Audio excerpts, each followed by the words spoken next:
Hello, world and universe. Welcome to the Trevor Donald Experience. Manifest your truth. And if you're new to the channel, please hit that like and subscribe button. And for all my continued followers, I want to say thank you. And this is an opinion-based video channel where I try to open your eyes and ears up to some of the travails and tribulations that take place throughout our cities, our states, our country, and sometimes around the world. And I got to go back to my heartfelt city, and I'm not particularly trying to beat up on this city. I love it from the top and the bottom of my heart, but this is another story about Chicago and its policing and public safety. And sometimes there are bad apples in our police force. And I will say right now, I'm not for defunding the police. We need police. I don't believe in a civilian policed city. I think the police serve a very important component to our public safety.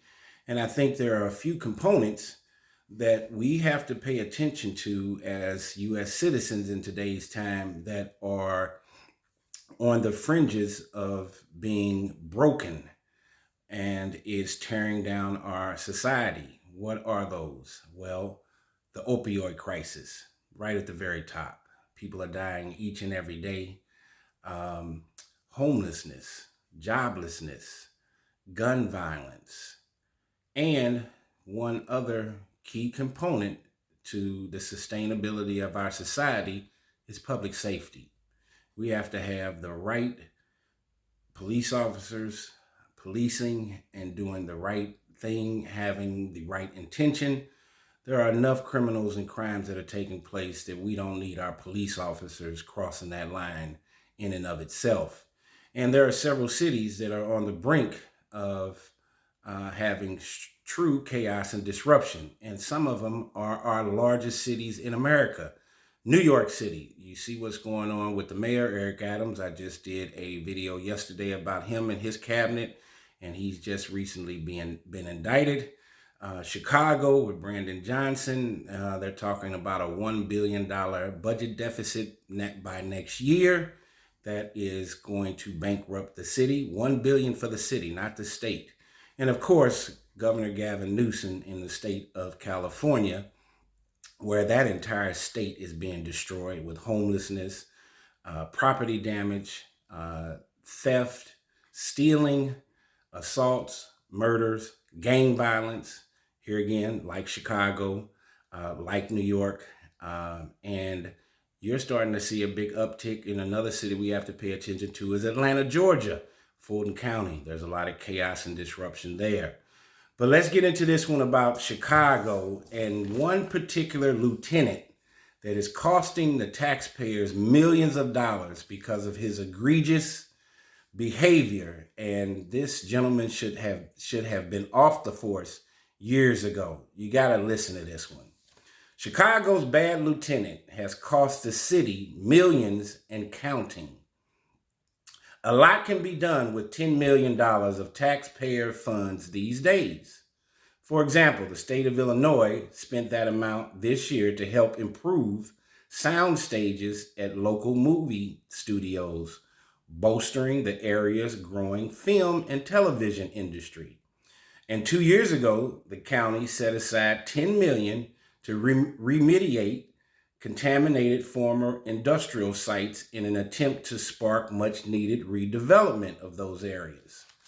Or the city can spend $10 million. They can invest it all in settling police misconduct lawsuits filed against a single Chicago police lieutenant, Mr. Andrew DeCouras.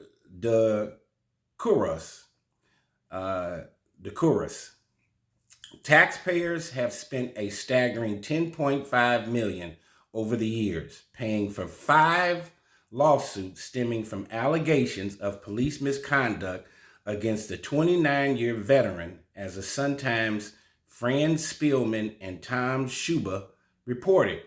Listen to this. And that number could increase. This is one lieutenant. The City Council Finance Committee was scheduled to vote Wednesday on a new settlement of $332,500 in another misconduct lawsuit against Decuris.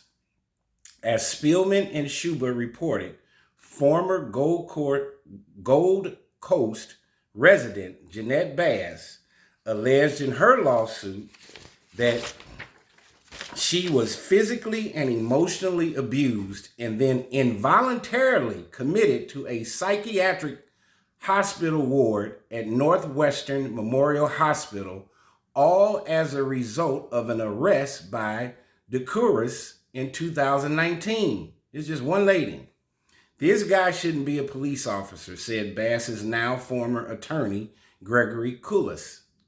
Decuris has won awards throughout his career, including for helping rescue a woman from her abusive boyfriend, but apparently he is not immune to problems either. Here are some of the issues that have taken place with this gentleman. This is a lieutenant of 29 years in Chicago. According to the Invisible Institute, Decuris has been cited in 82 misconduct complaints. 82. Yes, police officers can be subject to false complaints, but that number is more than 99% of all Chicago police officers. He's in the top 1% for complaints. In one case, a federal jury found that Decuris used excessive force when he, a sergeant at the time, allegedly punched and kicked a Cubs fan outside of Wrigley Field after the team won the 2016 World Series.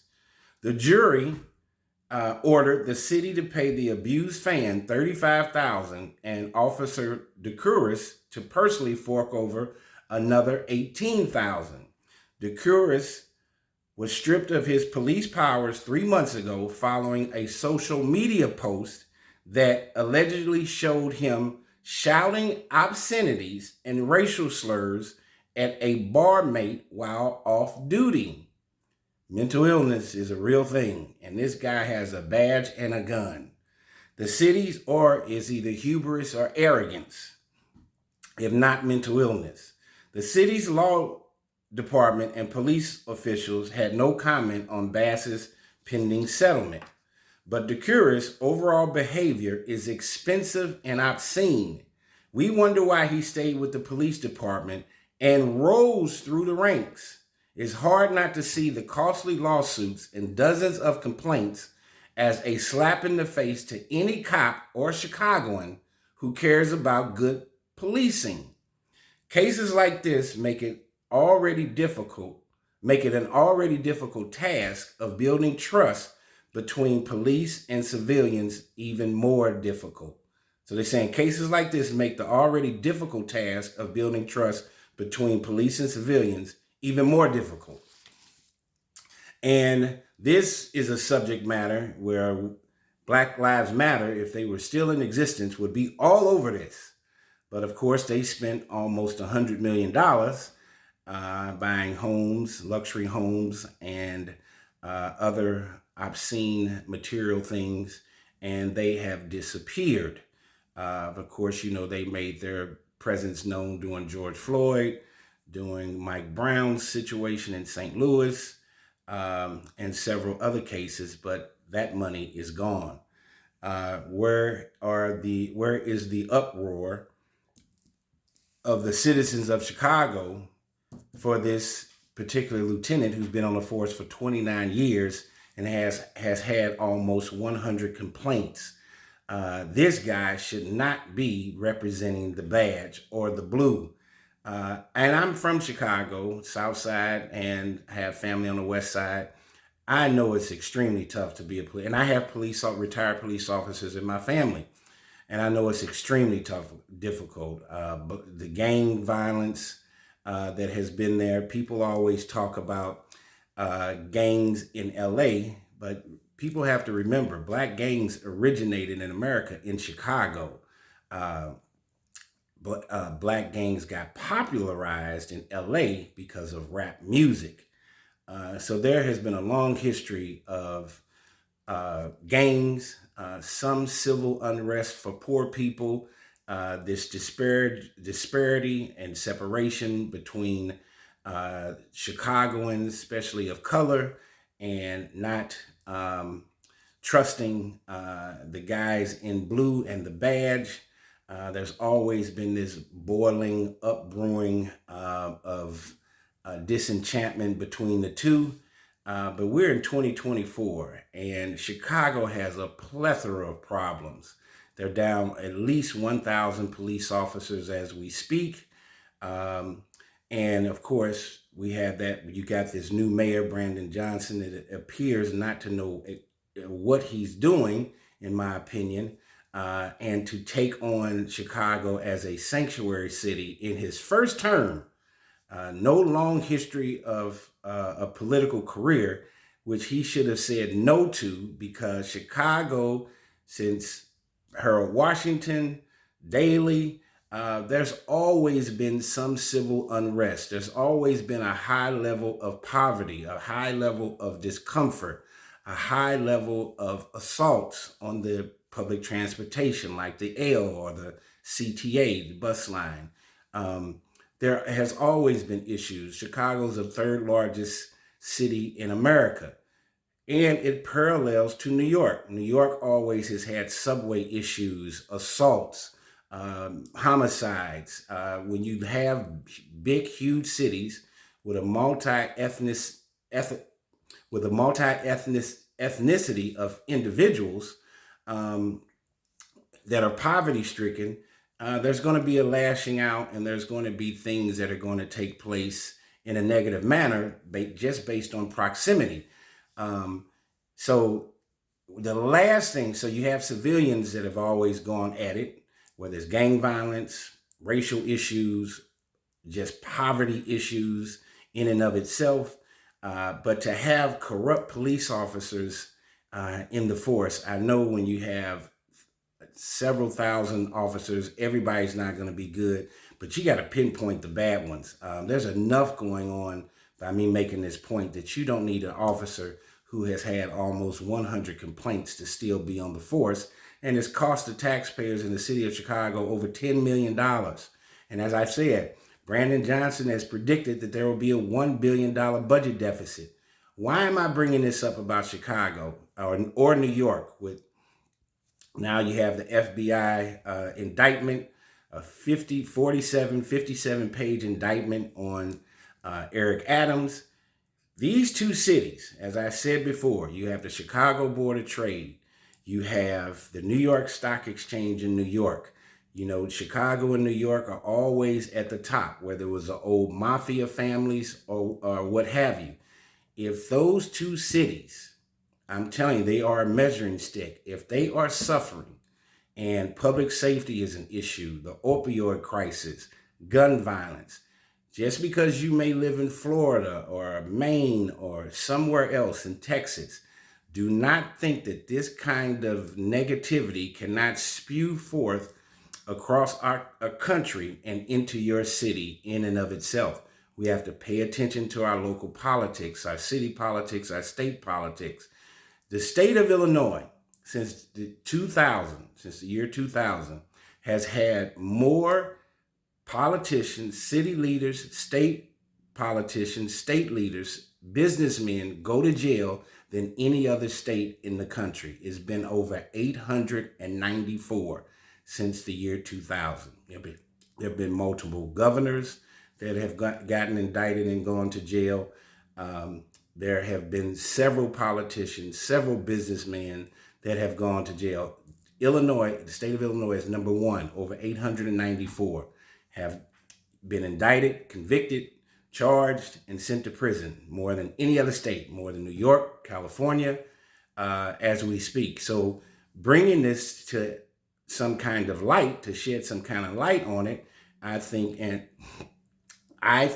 that the more that we talk about this and the more that we make our city leaders, our city officials accountable, and also us as tax-paying citizens, we need to make ourselves accountable, our family members, our neighbors, our teachers, our police officers, Anybody in a leadership role, we have to have society be in a place of prosperity, helpfulness, hopefulness, and all of this chaos and disruption needs to stop. So I'm bringing this story to light. Tell me what you think about Lieutenant DeCaris, who has cost the city of Chicago almost $11 million in lawsuits, and there are even more, and is counting upward. There's a $333,000 lawsuit that's out there right now that Miss Bass has filed, and that number can go up even higher. And this is one police officer. What do you think? What else do you think is going on if there's almost 1,000 police officers in the city of Chicago? I'm sure he's not the only one, but let's get rid of them. Public safety is a real issue. Public transportation and the health and welfare of it. People want to go to work and they want to go home. Tell me what you think about this case for this one police officer who allegedly has cost the city of Chicago, not the state, almost $11 million in lawsuits because of his egregious and negative behavior towards tax-paying citizens in Chicago. This has been a Trevor Donald Experience. Manifest your truth in a positive, righteous, and God-fearing way.